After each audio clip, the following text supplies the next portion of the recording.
नमस्कार। मैथिली शरण गुप्त जी द्वारा रचित साकेत के नवम सर्ग में हम फिर से अपनी कक्षा शुरू कर रहे हैं।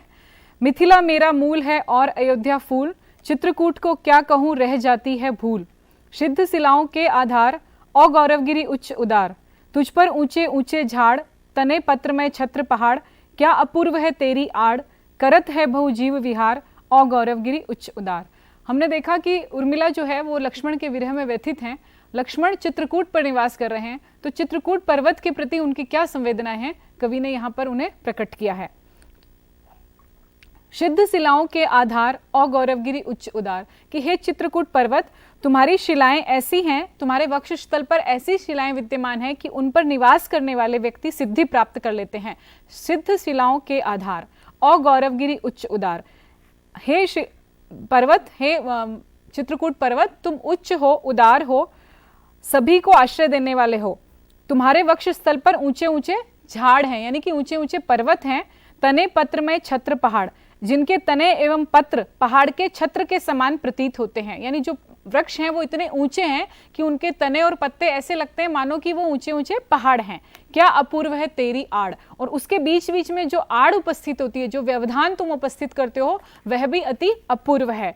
करत है बहु जीव विहार, और उन आड़ों के अंदर वो जो व्यवधान रास्ते में आते हैं चित्रकूट पर्वत पर, उनमें अनेक प्रकार के जीव जो है वो विहार करते हैं, विचरण करते हैं। और गौरवगिरी उच्च उतार, ओ चित्रकूट तुम गौरवमय हो, उच्च हो, उदार हो। घिरकर तेरे चारों ओर करते हैं घन क्या ही घोर, नाच नाच गाते हैं मोर, उठती है गहरी गुंजार और गौरवगिरी उच्च उदार। अरे चित्रकूट, तेरे चारों ओर घन हैं, बादल हैं, जो घिरकर अति शोभा उत्पन्न करते हैं, जिनको देखकर मोर आनंद में नाचने लगते हैं। उठती है गहरी गुंजार, और उन मोर के नाचने से जो गहरी गुंजार उपस्थित होती है, उससे पूरा वन प्रदेश जो है गुंजायमान हो उठता है। अतएव तुम गिरी में गौरवता प्रदान करने वाले उच्च पर्वत हो। नहलाती है नभ की वृष्टि, अंग पोछती आतप सृष्टि, करता है शशि शीतल दृष्टि, देता है ऋतुपति श्रृंगार और गौरवगिरी उच्च उदार। ओ चित्रकूट, समस्त प्रकृति तेरी अर्चना में लगी रहती है। आकाश से होने वाली वर्षा, नभ की वृष्टि तुम्हें स्नान कराती है। अंग पोछती आतप सृष्टि, और उसके साथ गर्मी का ताप जो है आपके अंगों को पोछता है। करता है शशि शीतल दृष्टि, चंद्रमा अपनी चंद्रिका से तुझे शीतल दृष्टि प्रदान करता है। देता है ऋतुपति श्रृंगार, स्वयं बसंत ऋतु में विभिन्न कुसुमों के विकास से ऋतुपति बसंत राज स्वयं तेरा श्रृंगार करते हैं। और गौरवगिरी उच्च उदार, हे चित्रकूट पर्वत, तुम पर्वतों के गौरव हो, तुम अत्यंत उच्च हो, तुम अत्यंत उदार हो। पुनः पुनः चित्रकूट पर्वत का ही कवि गुणगान कर रहे हैं। तू निर्झर का डाल दुकुल, लेकर कंद मूल फल फूल, स्वागतार्थ सबके अनुकूल, खड़ा खोल दरियों के द्वार और गौरवगिरी उच्च उदार। और गौरव में गिरी एवं उच्च पर्वत चित्रकूट तेरे ऊपर निर्झर निरंतर झरते रहते हैं। तू निर्झर का डाल दुकुल, तेरे ऊपर निर्झर निरंतर झरते रहते हैं, जिनसे प्रतीत होता है कि वे निर्झर जल का दुकुल धारण किए हुए, मानो कोई दुपट्टा तुमने धारण किया हुआ है। लेकर कंद मूल फल फूल, तेरे वृक्षों में अनेक कंद मूल फल फूल उत्पन्न होते हैं, मानो तुम अपने अतिथियों के स्वागत के लिए खड़े हो गए हो। ये सब लेके, जैसे हमारे घर कोई अतिथि आता है तो हम एक विशिष्ट तैयारी करते हैं, फल फूल इकट्ठे करते हैं, उनके स्वागत में उनको खिलाने के लिए कुछ विशिष्ट आयोजन करते हैं।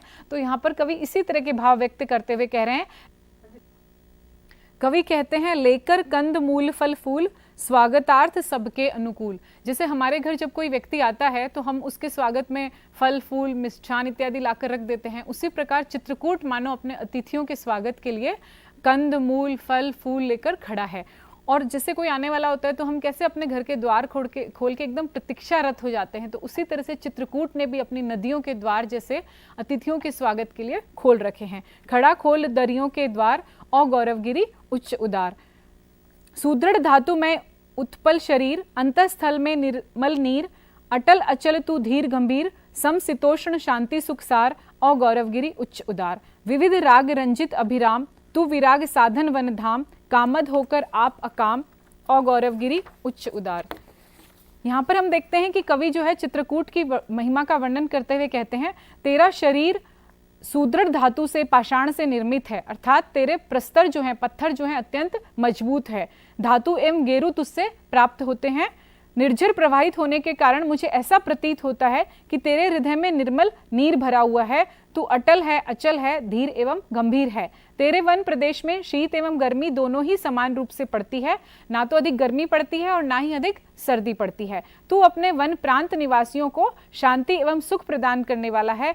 अरे गौरवगिरी, तू अनेक प्रकार के रंगों से रंजित एवं प्रेम से आनंददायक है। तू सुंदर है। तेरे वन प्रदेश में आने वाले व्यक्तियों को स्वतः ही वैराग्य प्राप्त हो जाता है, अतः तू विराग का साधन है, अनेक वनों का धाम है। तू स्वयं दूसरों की कामना पूरी करता है और स्वयं अकाम है। स्वयं कामना रहित होकर भी तू दूसरों की कामना पूरी करता है, अतएव हे उच्च एवं उदार गिरिधर, तुझे नमस्कार है।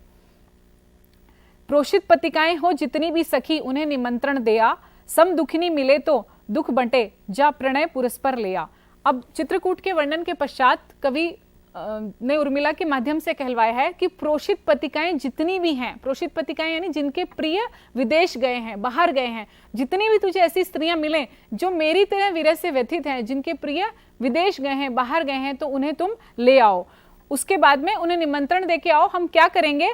सम दुखिनी मिले तो दुख बंटे। जब एक जैसे दुख वाले लोग मिलते हैं तो दुख बंट जाता है। जा प्रणय पुरस ले आ, मैं उनको सम्मान पूर्वक उनको मेरे पास लेके आ, क्योंकि सम दुखिनी मिलने पर दुख बंट जाता है। तेरा गम मेरा गम एक जैसा सनम, तो एक जैसा अगर हमारा गम है तो हम उसको मिलकर परस्पर बांट लेते हैं। उर्मिला इसी भाव को अभिव्यक्त करती है और कवि ने यहाँ पर संस्कृत निष्ठ भाषा का प्रयोग किया है।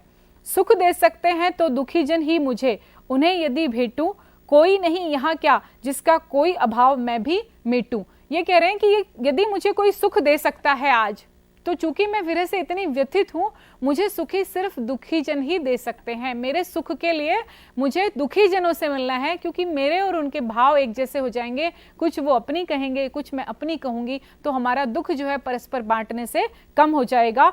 तो यहाँ पर कोई भी ऐसा तुम्हें नहीं मिल रहा क्या जिसके जीवन में कुछ अभाव है? यदि ऐसा है तो तुम मेरे पास उसे लेकर आओ, तो मैं उसके अभाव को कुछ मिटाऊंगी और अपने जीवन में तृप्ति को प्राप्त करूंगी। इतनी बड़ी पुरी में क्या ऐसी दुखिनी नहीं कोई, जिसकी सखी बनूं मैं जो मुझसी ही हो हंसी रोई। क्या तुमको इतनी बड़ी पुरी में, ये जो अयोध्या पुरी है हमारी इतनी बड़ी, इसमें मेरे समान दुखी कोई भी नजर नहीं आ रहा कि भाई ये व्यक्ति है या ये स्त्री है जो मेरे ही समान दुखी है, जिसका पति बाहर गया हुआ है और जो मेरी तरह विरह व्यथा से व्यथित है, जिसकी सखी बनूं मैं, तो मैं क्या होगा, उसकी सखी बन जाऊंगी। वो कुछ अपनी कहेगी, कुछ मैं उसकी कहूंगी, तो मेरे ही समान जो हंसती और रोती हो, यानी जो विरह में व्यथित होता है। कवि कहते हैं वो व्यक्ति, उसको होश नहीं रहता, कभी वो विरह के वेग से व्याकुल होकर रोने लग जाता है, तो कभी उसको लगता है कि नहीं नहीं ये अवधि तो छोटी सी है, अभी समाप्त हो जाएगी, मेरे प्रिय आकर मुझसे मिलेंगे, तो वो हंसने लग जाता है। इस तरीके से मुझे ऐसी कोई सखी चाहिए जो मेरी तरह से विरह में व्याकुल हो, जो मेरे ही समान हंसती और रोती हो। न निज ललित कलाएं भूल जाऊं वियोग वेदन में, सखी पुर बाला शाला खुलवा दें क्यों न उपवन में। अब वो थोड़ी सी, कल भी हमने बात की थी कि अपने वियोग को विस्तार दे रही है, स्वयं के अलावा भी उसे दूसरे व्यक्तियों का ध्यान आ रहा है। कल के अध्याय में हमने देखा कि वो परिवार के प्रति आकृष्ट होती है, कि परिवारजनों के प्रति भी मेरा दायित्व है, वो अगर मैं वियोग के कारण रुदन करूंगी तो उनके ऊपर क्या बीतेगी।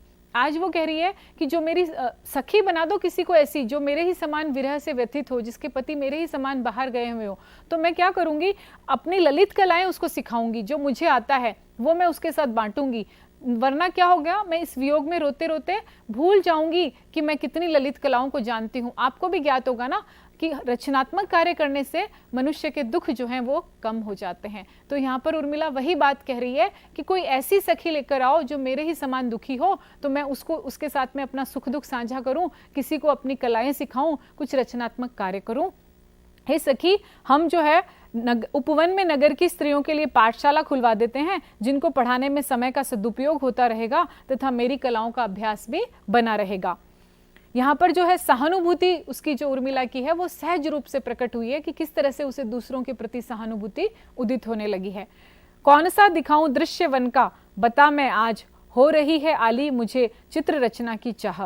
नाला पड़ा पथ में किनारे जेठ जीजी खड़े, अंबु अवगाह आर्य पुत्र ले रहे हैं था। अब वो कह रही हैं कि मैं ना कुछ चित्र बनाना चाहती हूँ, कुछ चित्रकारी करना चाहती हूँ ताकि मेरा मन भी बहल जाए और जो कलाएं मुझे आती है उन्हें मैं भूल ना जाऊं। तो कह रही है कौन सा दिखाऊं दृश्य वन का बता मैं आज। लेकिन यहाँ पर चित्रकारी में भी देखिए कि वो वही चित्र बनाना चाहती है जिसमें उसके प्रिय हैं, प्रिय के वियोग से व्यथित है, उस वियोग को भुलाना चाहती है। तो चित्र भी कौन सा बनाएगी जिससे कि उसके प्रिय की स्मृतियां जो है उसको और अधिक तीव्र हो जाएं। तो सखी से पूछ रही है कि मैं वन का कौन सा चित्र बनाऊं, मुझे आज बताओ। हो रही है हाली मुझे चित्र रचना की चाह। सखी मुझे चित्र रचना की चाह हो रही है, परंतु तुम ही बताओ कि मैं वन का कौन सा चित्र बनाऊं। यहाँ पर उर्मिला दो दृश्य भी उपस्थित करती है। पहला दृश्य है नाला पड़ा पथ में किनारे जेठ जीजी खड़े। मैं ऐसा चित्र बनाना चाहती हूँ कि रास्ते में एक नाला आ गया है, तो किनारे पर जेठ और जीजी मतलब श्री राम और सीता जो हैं वो खड़े हैं। अंबु अवगाह आर्यपुत्र ले रहे हैं था, और जो आर्यपुत्र हैं लक्ष्मण जो है वो था ले रहे हैं कि नाला कितना गहरा है, कि हम आराम से इसको तीनों जन पार कर जाएंगे, अपनी जो लंबाई है उसके हिसाब से डूबने का भय तो नहीं है। तो बड़ा ही सुंदर चित्र यहाँ पर गुप्त जी ने खींचा है कि उर्मिला कह रही है मैं ऐसा चित्र बनाना चाहती हूँ जिसमें कि राम और सीता किनारे पर खड़े हैं और लक्ष्मण जो है उस नाले की थाह ले रहे हैं ताकि उसको आसानी से पार किया जा सके। दूसरा वो चित्र प्रस्तुत कर रही है, कीवा वे खड़ी हो धूम प्रभु के सहारे आहा, तलवे से कंटक निकालते हो ये करहा, अथवा झुकाए खड़े हो ये लता और जीजी, फूल ले रही हो प्रभु दे रहे हो वहा वहा।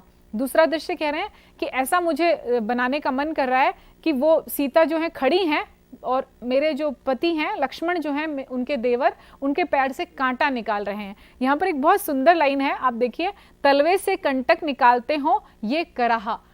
सीता के पैर में कांटा गड़ा है और कराह जो है लक्ष्मण के मुंह से निकल रही है। ये एक तरह से हम कह सकते हैं बड़ी ही उच्च स्थिति है प्रेम की, कि माता सीता जो है कांटे के कारण दर्द अनुभव कर रही हैं लेकिन लक्ष्मण के मुंह से कराह निकल रही है। तो भातृ प्रेम का अपने भाई श्री राम और सीता के प्रति, भाभी सीता के प्रति जो प्रेम है लक्ष्मण का, यहाँ पर उर्मिला उसे प्रकट करना चाहती है, चित्रित करना चाहती है कि कांटा गड़ा है सीता जी के पैर में और लक्ष्मण जो है कराह रहे हैं, दर्द लक्ष्मण को हो रहा है और वो उस कांटे को निकाल रहे हैं। कल्पना करके देखिए कितना सुंदर दृश्य होगा, कितना सुंदर चित्र होगा यदि उर्मिला ने इसको बनाया होगा।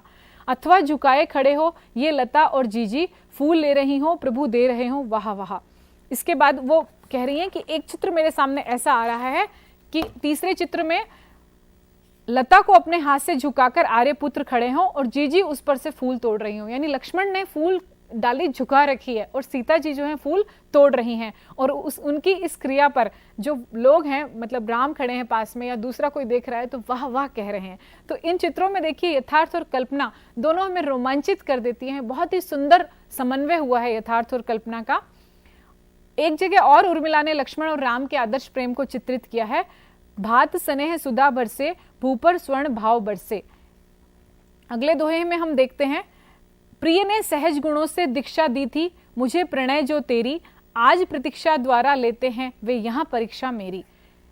उर्मिला अपने प्रेम को संबोधित करके कहती है, हे प्रणय, तेरी जो दीक्षा प्रिय ने मुझे सहज गुणों के साथ दी है, आज उसी प्रणय की परीक्षा जो है प्रतीक्षा के द्वारा ली जा रही है। आज प्रतीक्षा द्वारा लेते हैं वे यहाँ परीक्षा मेरी। जो मुझे प्रणय की परीक्षा दी गई थी, जो प्रेम की दीक्षा मुझे मेरे पति लक्ष्मण द्वारा दी गई थी, आज मानो मेरी परीक्षा ली जा रही है। किस तरीके से परीक्षा ली जा रही है?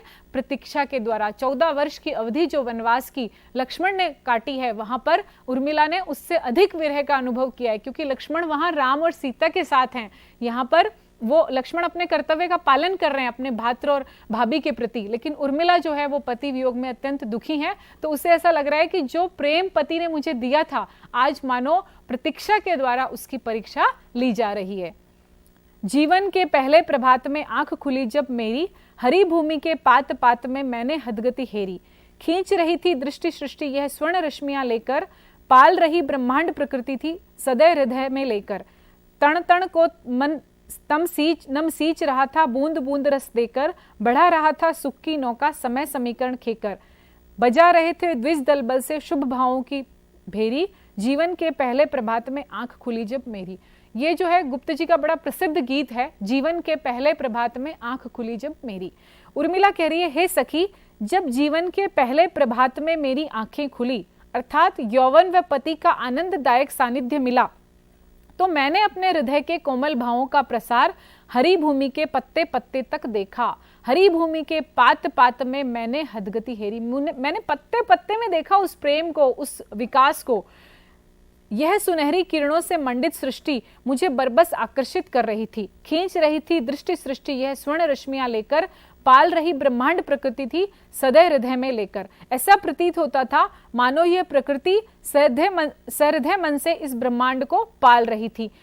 तृण तृण को नम सींच रहा था बूंद बूंद रस लेकर। आकाश बूंद बूंद रस लेकर अर्थात ओस कणों के माध्यम से धरती के कण कण को सींच रहा था। समय रूपी वायु सुख की नौका को खेकर आगे बढ़ा रहा था सुख की नौका समय समीरण खेकर। बजा रहे थे द्विज दलबल से शुभ भावों की भेरी। तात्पर्य यह है कि समय की गति के साथ साथ मेरे सुख बढ़ते जा रहे थे। पक्षियों का समूह मधुर स्वरों से चहचहाते हुए मानो शुभ भावों की धुंधुबी बजा रहा था, अर्थात पूरा परिवेश सुखमय था। ऐसा वातावरण था जब जीवन के पहले प्रभात में मेरी आंख खुली। यहाँ पर प्रकृति के आकर्षक रूप का कवि ने चित्रण किया है। यह जीवन मध्याह्न सखी अब शांति क्लांति जो लाया, खेद और प्रस्वेद पूर्ण यह तीव्र ताप है छाया। पाया था जो खोया हमने, क्या खोकर क्या पाया, रहे न हम में राम हमारे, मिली न हमको माया। यह विषाद यह हर्ष कहाँ अब देता था जो फेरी, जीवन के पहले प्रभात में आंख खुली जब मेरी। जिस प्रकार दोपहर होने पर धूप बढ़ती जाती है, ताप बढ़ता जाता है और थकावट होने लग जाती है, शरीर पसीने से तरबतर हो जाता है, उसी प्रकार उर्मिला कहती है मेरे जीवन की दोपहरी में भी अब ताप आ गया है। कौन सा ताप आ गया है? विरह का ताप आ गया है। पति के वियोग में मैं संतप्त हूँ। दोपहर में जैसे धूप तेज हो जाती है तो हम वो अनुभव नहीं करते जो प्रभात में करते हैं, उसी प्रकार से उर्मिला कह रही है कि अब जो है मेरे जीवन का दोपहर हो गई है, मेरे जीवन में मैं वो सुख का अनुभव नहीं कर रही हूँ। विरह जो है मुझे जला रहा है, मैं उस धूप से, विरह की धूप से संतप्त हो रही हूँ। पति के संसर्ग में जीवन का जो आनंद व उल्लास मैंने पाया था अब वह खो चुका है। यह विचारणीय है। पाया था सो खोया हमने, कि हमने जो प्राप्त किया था, पति का प्रेम जो मुझे मिला था वो मैंने खो दिया। क्या खोकर क्या पाया? अब मैं ये विचार करती हूँ मैंने क्या खोकर क्या पाया।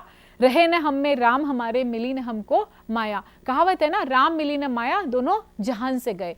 तो वही उर्मिला कह रही है कि ना तो हमें राम मिला और न ही माया मिली, अर्थात मैंने पति के विरह को भी झेला और यहाँ पर महलों के सुख भी मैं प्राप्त, ना तो मैं वन जा पाई और ना ही मैं भवन में रह पाई। मुझे दोनों तरफ से ही वियोग का सामना करना पड़ा।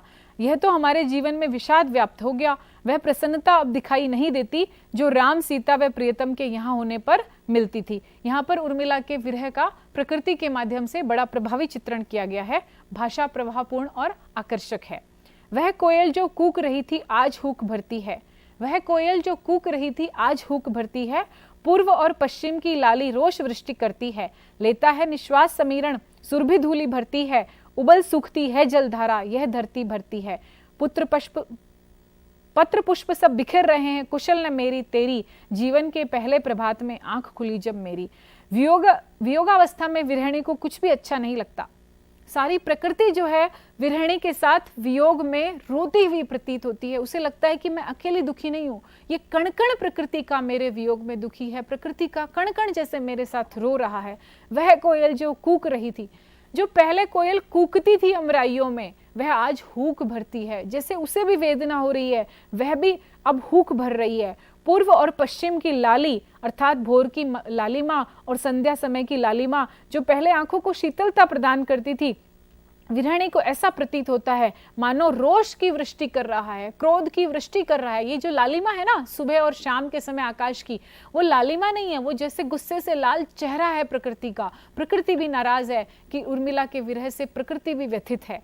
लेता है निश्वास समीरण, जो वायु है वह भी निश्वास भरती है। पवन भी जैसे उछासे भर रहा है वियोग में। सुर भी धूली धरती है और जो वायु चल रही है ना, हवा चल रही है, वो भी पूरी धूल से भरी हुई है। उबल सूखती है जलधारा, जो जलधारा पहले पृथ्वी को सींचती थी वही जलधारा अब उबल रही है। जल भी जो है वो उबल रहा है, धारा क्षीण हो गई है। यह धरती जो है उन सब का जैसे वो कर रही है, प्रतिदान चुका रही है। पत्र पुष्प सब बिखर रहे हैं। हरियाली के अब हरियाली नहीं रही है, पत्ते और फूल सब झड़ गए हैं। वास्तविकता यह है कि इस तेज दोपहरी में किसी की भी, तुम्हारी या मेरी किसी की भी कुशल नहीं है। जीवन के पहले प्रभात में आंख खुली जब मेरी। तो उर्मिला अपने वियोग में पूरी प्रकृति को व्यथित पाती है, प्रकृति का कण कण जैसे उसके वियोग से दुखी है। यहाँ पर प्रकृति का मानवीकरण किया गया है और उद्दीपन रूप में उसे प्रस्तुत किया गया है, और प्रिय के अभाव में संपूर्ण प्रकृति जो है उसे कष्टकारी प्रतीत हो रही है। आगे जीवन की संध्या है, देखें क्या हो आली। अब सुबह हमने देख ली थी, जब पति हमारे पास थे तो वो प्रभात हमने देखा था, उस आनंद का हमने अनुभव किया था। वह दोपहर भी हम देख रहे हैं जब पति नहीं है और वियोग के कारण उर्मिला दुखी है। अब उर्मिला भविष्य की आशा के बारे में सोच रही है कि भविष्य मेरा कैसा होगा, जीवन की संध्या कैसी होगी, मुझे नहीं पता। आगे जीवन की संध्या है, देखें क्या हो आली। तू कहती है चंद्रोदय ही काली में उजियाली, सिर पर क्यों न कुमुदनी लेती वह पद लाली, किंतु करेंगे कोक शोक की तारे जो रखवाली। फिर प्रभात होगा क्या सचमुच, फिर प्रभात होगा क्या सचमुच, तो कृतार्थ यह चेरी, जीवन के पहले प्रभात में आंख खुली जब मेरी। ये कह रही है कि मेरे जीवन का मध्याह्न तो बड़ा कष्टमय था, मैं प्रिय के वियोग से व्यथित थी, आगे संध्या होने वाली है। हे सखी, आप देखिए 14 वर्ष के बाद जब लक्ष्मण आएंगे तो जीवन की संध्या स्वतः ही हो जाएगी, तब वो प्रभात थोड़ी रहेगा, तब वो यौवनावस्था थोड़ी रहेगी। हे सखी, जीवन के अवसान के समय न जाने क्या घटित हो, तेरा कहना है कि संध्या के समय चांद उदय होने से, तू कहती है चंद्रोदय ही काली में उजियाली। जब चंद्रमा का उदय हो जाता है तो जो कालिमा है वो भी उजियाले में बदल जाती है। जब प्रिय लक्ष्मण आएंगे, जब लक्ष्मण रूपी चंद्रमा का उदय होगा तो मेरे जीवन की कालिमा धुल जाएगी, मेरे जीवन में भी उजाला भर जाएगा, प्रकाश भर जाएगा, ऐसा तुम कहती हो। लेकिन है ना, कोक शोक की तारे क्या रखवाली कर पाएंगे। यहाँ पर हम देखते हैं कि जो प्रिय के रात्रि को चंद्रमा देखकर कुमुदनी खिल जाती है और चांद के पास की लालिमा देखकर प्रसन्न होती है, उसी प्रकार प्रियतम के चरणों की शोभा को ग्रहण कर मैं आनंद विभोर हो जाऊंगी। कोक जो रात भर अपनी प्रियतमा से दूर होने के कारण शोक में मग्न रहता है, क्या उसके लिए फिर से सुबह होगी, उसे फिर से प्रिय का सुख मिलेगा, फिर प्रभात होगा क्या सचमुच, प्रश्न करती है उर्मिला, क्या मेरे जीवन में फिर से सचमुच प्रभात होगा। तो कृतार्थ यह चेरी, यदि ऐसा होगा, मेरे प्रिय मुझसे आकर मिलेंगे, तब तक मेरे प्राण मुझ में शेष रह जाएंगे, तो यह चेरी, यह दासी जो है कृतार्थ होगी जीवन के पहले प्रभात में आंख खुली जब मेरी। जीवन की संध्या के विषय में विरहिणी उर्मिला का मन जो है कैसा है, कवि ने उसको अभिव्यक्ति प्रदान की है। प्रकृति के माध्यम से उर्मिला की विरह को व्यंजना दी गई है। भाषा सरल और परिनिष्ठित है। सखी विहग उड़ा दे, हाँ सभी मुक्ति मानी, सुन शठ सुखवाणी, हाय रूठो न रानी, खग जनकपुरी की ब्यादों सारिका में, तदपि यह वहीं की त्यक्त हूँ दारिका में। कह व्यग कहाँ है आज आचार्य तेरे, विकच वदन वाले ये कृतिकांत मेरे, सचमुच मैं गया में तो अहेरी नए वे, यह हथ हरिणी क्यों छोड़ यूं ही गए वे। बहुत ही सुंदर पद में कवि ने लिखा है, सखी विहग उड़ा दे। उर्मिला कहती है, हे सखी, सारे पक्षियों को उड़ा दो। क्यों उड़ा दो, कि क्यों अब उनको बांध के रखा जाए, पिंजरे में उनको कैद क्यों रखा जाए। सुन शठ सुखवाणी, ऐसा सुनकर तोता बोल पड़ा। तोते को लगा कि रानी नाराज हो गई हमसे, हमारी सेवा में कुछ कमी रह गई, हम रानी के आनंद में कुछ वृद्धि नहीं कर पाए। तो तोता बोल पड़ा, हाय रूठो न रानी, कि हे रानी तुम रूठो मत, हमसे इस तरीके से नाराज मत हो। तो उर्मिला कहती है, अरे पक्षी तू अप्रसन्न मत हो, मैं तुझे जनकपुरी की सारिका ब्याह दूंगी, जनकपुरी की मैना से तेरा ब्याह करा दूंगी, किंतु इस बात को समझ ले, मैं उस जनकपुरी की त्यक्त दारिका हूँ, जनकपुरी के द्वारा छोड़ी गई दारिका हूँ, मैं भी वहीं की हूँ, तो वहां की मैना से तेरा ब्याह करा दूंगी। अरे पक्षी मुझे बता दे, तेरे आचार्य कहाँ गए हैं, लक्ष्मण कहाँ गए हैं, अरे सुंदर केशमय बदन वाले मेरे कांत कहाँ गए हैं, क्या वे हथ हिरणी को यहाँ छोड़ गए हैं। भाव यह है कि शिकारी सबसे पहले जो हथ शिकार है, हथ हिरणी है, उसका शिकार करता है कि भाई ये घायल है, ये कहीं भाग न जाए, बाकी दूसरे के पीछे हम भागेंगे तो पता नहीं वो हाथ आएगा कि नहीं आएगा, तो सबसे पहले जिसको तीर लगाए शिकारी उसको पकड़ता है। तो वो यहाँ पर बड़ी सुंदर बात कर रही है उर्मिला कि मैं घायल हिरणी हूँ, विरह के बाणों के द्वारा मुझे घायल कर दिया गया है। तो तुम्हारे जो आचार्य लक्ष्मण हैं वो शिकार के बड़े अच्छे ज्ञाता नहीं है। अगर वो शिकार के अच्छे ज्ञाता होते तो सबसे पहले मेरा शिकार करते, क्योंकि मैं विरह की व्यथा से घायल हूँ। तो कवि ने बहुत ही सुंदर यहाँ पर उद्दीपन का वर्णन, विरह की उद्दीपन स्थिति का वर्णन किया है। निहार सखी सारिका कुछ कहे बिना शांत सी, दिए श्रवण है यहाँ इधर मैं हुई भ्रांत सी। इसे पिशन जान तू सुन सुभाषणी है बनी, धरो खगी किसे धरूं धती लिए गए हैं धनी। मैना की ओर इंगित करते हुए उर्मिला अपनी सखी से कहती है, अरे सखी इसे देख, निहार सखी सारिका कुछ कहे बिना शांत सी। ये जो सारिका है ना, आज बिना कुछ कहे शांत सी प्रतीत हो रही है, कुछ बोल नहीं रही है। ऐसे तो ये बड़ी आवाजें करती है, बड़े मधुर स्वर निकालती है, लेकिन आज ये शांत है। दिए श्रवण है यही, लेकिन ये मत सोचना कि ये चुपचाप कहीं और, अब कान इसके इधर ही लगे हैं, भले मुंह से कुछ नहीं बोल रही है पर हमारी बातें ये पूरी सुन रही है।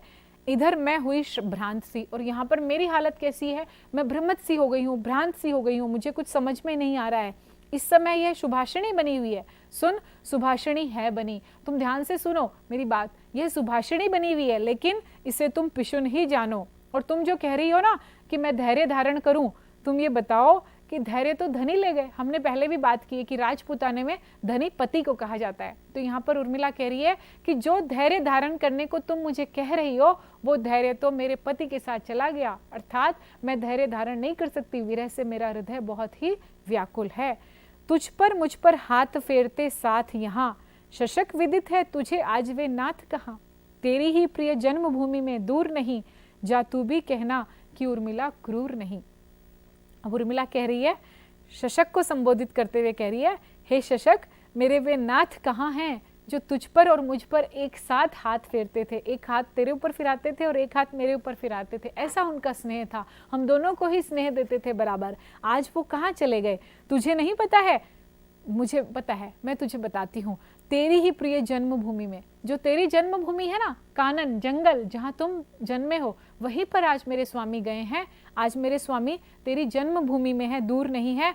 जा तू मेरे स्वामी के पास जा, मैं तुझे आज़ाद कर देती हूँ। जाकर उनसे कहना कि उर्मिला क्रूर नहीं है, देखिए उसने मुझे आज़ाद कर दिया, आप देखो मैं भी आपके पास आ गया। हम देखते हैं कि उर्मिला जो है अपने विरह से सभी को द्रवित पाती है, ना केवल प्रकृति उसके विरह में द्रवित है, बल्कि वो और विस्तार देते हुए अपने विरह को उन सभी स्त्रियों के प्रति विरह वेदना व्यक्त करना चाहती है, उनके साथ समय व्यतीत करना चाहती है, जो कि उसकी ही तरह प्रोषित पतिका हैं, जिनके पति जो है उनके पास नहीं है, विदेश गए हैं। तो कभी वो सोचती है कि मैं कुछ रचनात्मक कार्य करूं, तो कभी वो सोचती है कि मैं वीणा बजाऊं, कभी मैं उन पक्षियों के प्रति उसको संवेदना वो व्यक्त करती है जो कि उसके पास में है, पिंजरे में बंद है, किसी समय में जो उनका मनोरंजन किया करते थे, पक्षियों से बातें करती है। तो हमने इन पंक्ति आज देखा कि उर्मिला की विरह वेदना है जो क्रमशः विस्तारित हो रही है, वो स्वयं तक सीमित नहीं है, धीरे धीरे उसका विरह जो है पूरी प्रकृति में विस्तारित हो रहा है, पूरी प्रकृति जो है उसके विरह में रोती हुई प्रतीत हो रही है। धन्यवाद।